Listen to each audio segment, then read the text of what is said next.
What does forgiveness mean, and how does it differ from simply forgetting the actions of those who have harmed us?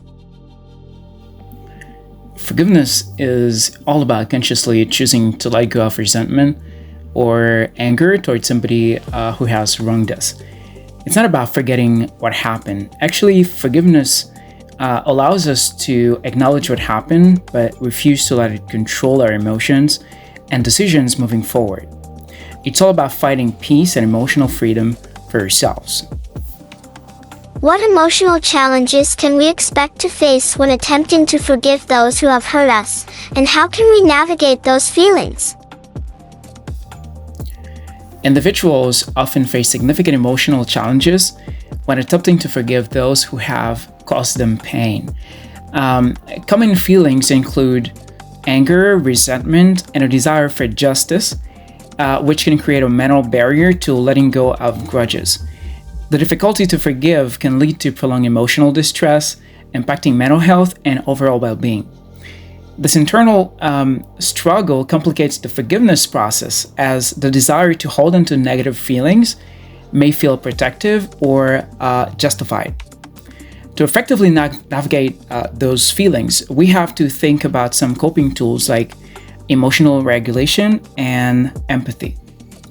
Emotional regulation plays a critical role in navigating the feelings associated with forgiveness. When we recognize and label negative emotions like anger, hurt, or grief, that can foster a more thoughtful response rather than impulsive reactions.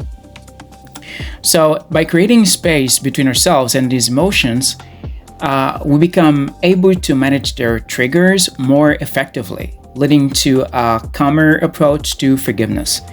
This practice ultimately facilitates a mindset conducive to healing and emotional freedom. Empathy itself is another essential component in overcoming the emotional challenges of forgiveness.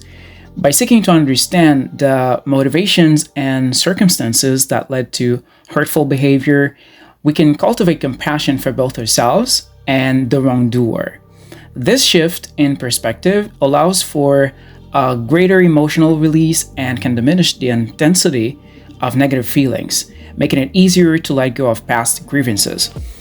Actually, acknowledging that everyone makes mistakes and accepting our own imperfections, that can pave the way for emotional healing. This internal kindness at this point promotes an open-hearted attitude, facilitating a smoother transition toward forgiving others and moving forward in life. However, it is important to remember that forgiveness doesn't necessitate reconciling with those who have caused us harm, and establishing boundaries at this point is crucial for emotional well-being.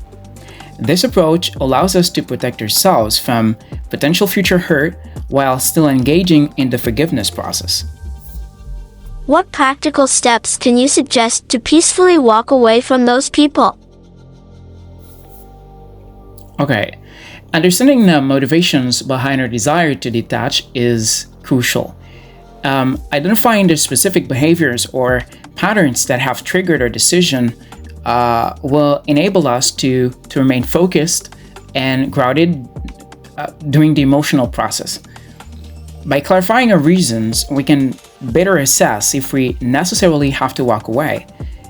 But at this point, I would suggest different things moving forward. First of all, we have to seek support, because talking to trusted friends, family members, or a therapist can provide a safe space to express our feelings, because they can offer comfort, advice, and a different perspective, which can be instrumental in the healing process.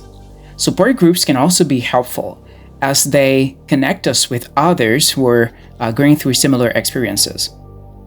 And secondly, I would suggest focusing on ourselves. We have to engage in activities that bring us joy and fulfillment. This helps shift our focus from the pain to positive experiences. Whether it's picking up a hobby, exercising, or learning something new, These activities can improve our mood and self-esteem, reinforcing our sense of independence and resilience. And I would also suggest reflecting on what happened and embrace it. Actually, we have to allow ourselves to process our emotions. Reflecting through journaling, meditation, or therapy can help us understand and accept what happened, making it easier to let go of anger or sadness. In fact, acceptance doesn't mean that we agree with what happened, but instead, it allows us to acknowledge that it is part of our past and not our present. That is very important. And also, I would suggest practicing mindfulness. Techniques like meditation, yoga, or deep breathing exercises can also help stay grounded in the present.